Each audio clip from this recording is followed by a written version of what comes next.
Est-ce que la recherche de la bénédiction est réservée simplement au prophète alayhi salam? Avant de voir quelques preuves sur lesquelles se basent les savants des 4 écoles pour dire que cela se fait sur autre que le prophète alayhi salam, il convient d'expliquer d'abord qu'est-ce que c'est. Qu'est-ce que c'est le tabarruk, la recherche de bénédiction?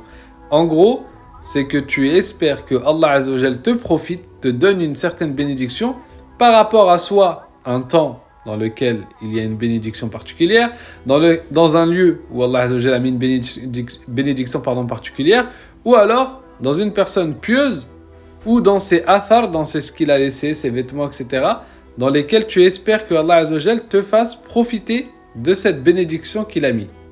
Donc bien sûr, ce genre de choses n'ont rien à voir avec le shirk, l'association, tout simplement parce que tu n'associes Allah en rien du tout. Tu penses que c'est Allah seulement, bien sûr, qui te profite. D'accord? Tu penses que c'est Allah qui a mis cette bénédiction dans ces choses-là, dans ce temps, dans cet endroit, dans ce vêtement, dans ces choses-là. Et tu espères que Allah te fasse profiter de cette bénédiction. Alors, est-ce que dans le Coran déjà, on a ce genre de choses? Oui. Yusuf alayhi salam, lorsque son père, il a perdu la vue, qu'est-ce qu'il a fait avec son vêtement? Il a ordonné qu'on lui ramène ce vêtement et que avec ce vêtement, il s'essuie son visage et que s'il le fait, qu'est-ce qu'il aura? Sa vue reviendra. En gros, c'est du tabarruk, c'est t'espères qu'à travers ce vêtement, la bénédiction qu'Allah a mis dans ce vêtement, Allah guérit Ya'qub en l'occurrence, et c'est ce qui lui est arrivé. Quand Ya'qub a pris ce vêtement et que son visage a été essuyé, il a retrouvé la vue. Donc Allah l'a guéri et dans les causes, il a fait que ce vêtement, il avait une baraka, une bénédiction qui a causé cela. Mais bien sûr, c'est Allah qui guérit. Moi, je le rappelle parce que voilà. Pour le prophète, alayhi salam, on a énormément de hadiths authentiques où pareil, des gens ont guéri, des gens ont cherché la bénédiction à travers ses cheveux, à travers même son crachat. Il est dans l'authentique de Bukhari Muslim que Ali radiallahu an, il avait un problème à l'œil. Le prophète alayhi salam a mis de sa salive et son œil a directement guéri. D'accord? Allah Azza wa Jal l'a guéri, a guéri Ali à travers la salive du prophète alayhi salam par sa grande baraka. Ou ce qui est rapporté dans l'authentique de l'imam al-Bukhari, que le prophète, lorsqu'il faisait ses ablutions, l'eau qu'il restait, eh ben, les compagnons le prenaient et s'essuyaient le visage, etc. Ils recherchaient justement cette baraka du prophète, cette bénédiction qu'il avait. Ou ce qui est rapporté dans l'authentique de l'imam al-Bukhari Muslim, durant la bataille des tranchées, il y avait un petit plat qui avait été fait. Et le prophète, a demandé à la personne d'attendre. Pourquoi? Pour qu'il y mette de sa salive et qu'il appelle tous les gens qui étaient présents. Et, subhanallah, bien sûr que de base, il n'y avait que pour quelques personnes, mais parce que le prophète a mis de sa salive dans le plat, ça a pu nourrir des milliers de personnes. Et même après que les milliers de personnes ont mangé et ont été rassasiées, il restait encore de la nourriture. Regardez la baraka immense du prophète alayhi salam. Donc, de manière générale, les compagnons faisaient avec la salive du prophète alayhi salam, avec la sueur, avec les poils, avec ses vêtements, il faisait le tabarruk, c'est-à-dire il recherchait une bénédiction et elle était attestée par tout le monde. Et ceci se faisait durant son vivant et bien sûr après sa mort. Regardez dans l'authentique de l'imam Muslim, Asma, la fille d'Abu Bakr Siddiq, elle nous dit que Aïcha radiallahu anha, elle avait un vêtement du prophète alayhi salam. Et qu'est-ce qu'il faisait avec ce vêtement? Quand il y avait des gens malades, il le sortait ce vêtement, il lavait et justement avec l'eau qui était passé par le vêtement que le prophète alayhi salam il avait porté, et bien il recherchait la guérison. Et dans l'authentique de l'imam al-Bukhari, après la mort du prophète alayhi salam, les gens envoyaient à Salama des récipients pour qu'elle puisse mélanger les cheveux du prophète alayhi salam à l'eau, afin que ces gens-là qui étaient touchés par le ayn ou d'autres choses comme ça, cherchent la guérison. Et comme il dit le Hafid ibn Hajar al-Asqalani ici, donc il explique, c'est ça, et il dit donc les gens cherchaient la guérison et à obtenir la bénédiction du prophète alayhi salam.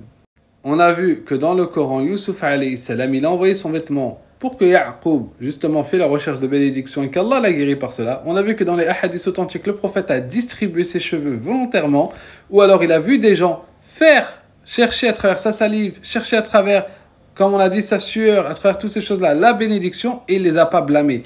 Et donc dans la sunna, on sait très bien qu'il y a les paroles du prophète alayhi salam, il y a les actions et il y a ce qu'on appelle le taqrir, le fait d'acquiescer. S'il y avait un mal que les gens recherchent la bénédiction à travers ces choses-là, le prophète alayhi salam leur aurait dit de ne pas le faire. Mais s'il il a validé cela, c'est que c'est légiféré.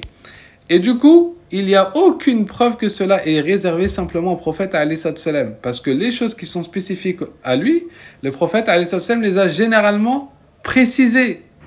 Par exemple, une des actions que le prophète alayhi salam faisait, mais il a dit aux compagnons de ne pas le faire, que ça s'est réservé que à lui, al-wisal. C'est quoi le wisal? C'est-à-dire que le prophète alayhi salam jeûnait plusieurs jours consécutifs avec la nuit compris.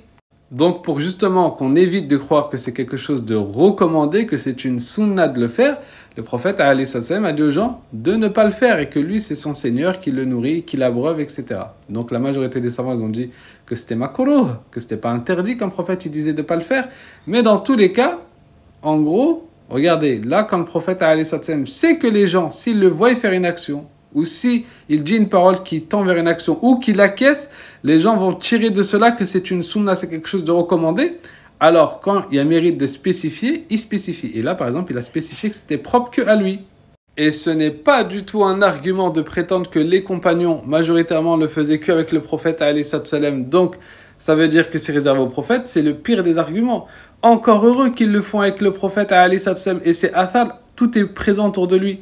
Quelqu'un qui est malade, il a l'opportunité, il est possible pour lui qu'il aille voir la femme du prophète, alayhi salam, lui tremper ses cheveux du prophète dans de l'eau pour qu'il guérisse.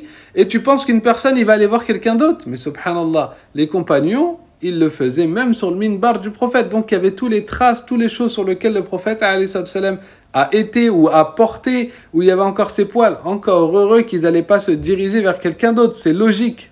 Et malgré cela, lorsqu'on avait des compagnons qui étaient face à des grandes personnes qu'ils estimaient énormément par leur piété, comme par exemple dans ce hadith qui est dans l'authentique de l'imam Muslim, regardez bien, Jabir ibn Abdillah, un homme rentre à lui et lui demande qui c'est. Et cet homme dit, je suis Muhammad ibn Ali ibn Hussein. Et regardez par la haute estime qu'il a envers la descendance du prophète, alayhi salam, regardez qu'est-ce qu'il va faire. Il a ouvert, c'est Jabir qui a fait ça, il a enlevé le bouton du haut, le bouton du bas au niveau du torse de lui, il a glissé sa main, il lui a touché le torse pour justement tabarruken, pour rechercher la baraka. Et si jamais quelqu'un m'a dit mais s'il l'estimait, comment il l'a pas reconnu? C'est juste que vers la fin de sa vie il était devenu aveugle. Et regardez la compréhension des trois premières générations. On a Ibn Hibban qui est né en 270 de l'Hégire. Quand il prend un hadith sur le tabarruk, dans quel chapitre il le met? Il le met dans ce qui est conseillé pour la personne de rechercher la bénédiction par les pieux, bis-salihin, et de ceux qui leur ressemblent.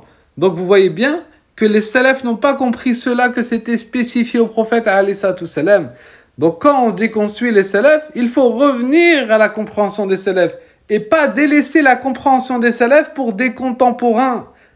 Regardez bien, Allah Azza wa Jalla, il nous dit quoi? Il nous dit Inna awwala baytin, la première des maisons qui a été édifiée pour les gens, c'est bien celle de Bakka, donc Mecca ici. Et il dit qu'elle est quoi? Mubarakan, elle est bénite, elle a une baraka dedans, il y a une baraka. Et dans Sunan Ibn Majah, qu'est-ce que le prophète alayhi salam nous dit? Il nous dit que le croyant auprès d'Allah a encore plus de sacralité que le Kaaba. Le Kaaba, cet édifice que les musulmans donnent du ta'zim, considèrent qu'elle est remplie de bénédictions, comme Allah l'a dit, et ben le croyant auprès d'Allah, il est encore plus sacré, donc il a encore une plus grande bénédiction. Dommage que la vidéo peut durer que 10 minutes, sinon j'aurais mis énormément des savants des 4 écoles qui ont soutenu cela et que jamais personne parmi les pieux prédécesseurs a dit le contraire, qu'il est permis de chercher la baraka même des serviteurs pieux. Et je vais terminer avec un hadith un peu plus clair qui a été authentifié par l'imam Munawi, par Al-Hafid ibn Hajar al-Haytami, et même Al-Albani, il a dit qu'il est Hassan, qu'il est bon le hadith. Dans ce hadith-là, qu'est-ce qu'il a dit? Le prophète, alayhi salam, demandait qu'on lui ramène de l'eau des endroits dans lesquels faisaient les ablutions les musulmans. Pourquoi il dit quoi? Le prophète, il buvait en espérant la baraka des mains des musulmans. Donc le prophète, alayhi salam, a attesté qu'on peut faire aussi at-tabarruk sur les musulmans, pas que sur le prophète, alayhi salam.